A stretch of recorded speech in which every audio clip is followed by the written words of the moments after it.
Hey guys, Mike McElwain with another episode of Workout 101 on WorkoutTrainer.com, coming to you live from my home gym, courtesy of FitnessFactory.com. So thank you guys for providing us with some of the equipment that we have the luxury of helping the viewers out there find ways to hit their fitness goals. So today, guys, I've been getting a lot of questions from you, both on Facebook and on my Q&A section, which is on the Workout Trainer website. So if you have a chance and you have a question, make sure to either ask me on the Workout Trainer Facebook page and or go to the Workout Trainer website and find me under our community section. You can click on trainers, find me there and ask me a question. So anyway, so one of the questions I got from a guy by the name of Chris, Chris asked me, he says, Mike, you know, I've been having some trouble with my pecs. Everything I do, I just can't seem to grow them, you know, and I can't get the separation between each pec. I do bench, I do all different things, and I'm assuming that he's probably doing, I didn't get into this with him, but I'm assuming that he's probably doing a lot of just benching exercises, whether it's just flat bench, decline, or incline. Maybe you're doing some flies. But one of the things to understand, guys, is that, you know, flies are a great way to target and emphasize the chest specifically.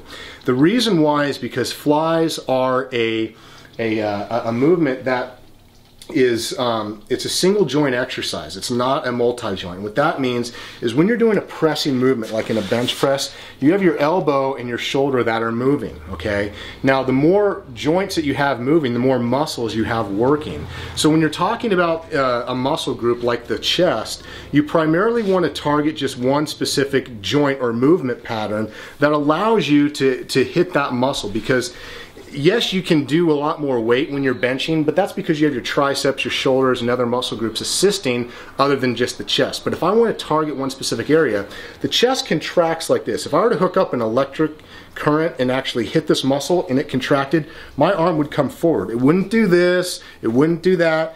My whole arm at the shoulder here would be the only joint that is moving, okay? It would come up into a pattern just like this. So when you want to target that muscle, it's important to do exercises that allow that specific movement to happen. So we have these great things called flies, and I know a lot of people do them, but I'm going to explain ways to hit all three areas of the chest specifically to where you can actually see the definition and the separation in between the pecs. Now, one of the exercises that I really like to do is I like to superset and triset a lot of the different movements that we do. So when we're doing something like the flies, it's important to understand that you have both high, mid, and low pulleys. Now, this particular setup, I don't have the mid pulley, but I'm going to show you guys a way to overcome that. So first thing we're going to do here, so when we're talking about hitting certain areas of the chest, we're going to start off here doing a low cable fly, then a mid cable fly, and then a high cable fly, because we always want to start using the weakest part in that muscle group's range of motion. Now, what you have to understand is that doing low cable flies, those are actually a lot harder to do than mid or high cable flies. So we want to start where we're actually more weak, so we're not fatigued, and as we get fatigued, then we're doing the hardest exercise at the end. So as we do it here, we want to step out ahead of the cables a little bit so that we have some tension behind our shoulders. And as we execute, we're simply going to come up from a low point, contract the pecs, and we want an underhand grip that allows the distance between our elbows to be a little bit more closely aligned to the center line of our body. And what that's going to do is that is going to hit the upper pec muscle fibers. And I know what you're saying, well, it's a low cable fly, how's it hitting the upper pecs? It's because the point that we're pulling up against, it's pulling from this upper pec, just like an incline bench or an incline fly. What that does is it stresses the upper pec muscle fibers.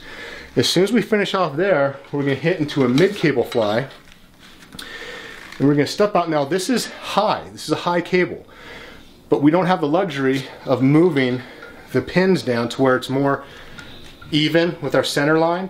So all we're going to do is we're going to step out, we're going to bend down at an angle. Now because I'm bent down at this angle, I can pull at a mid level, and I'm coming down here squeezing, and as I come down, this now hits more of the middle pec muscle fibers.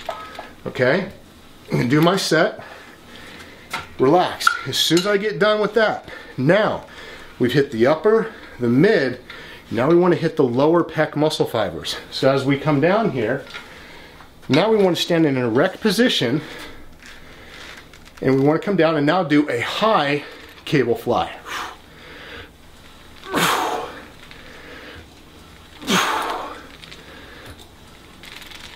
And relax. So doing that tri-set in that fashion, working from low to high, allows all areas of that muscle group to be hit. You do that, you're gonna get the definition that you want and the separation that you want in between the pecs. So try that in combination with all the exercises you're currently doing.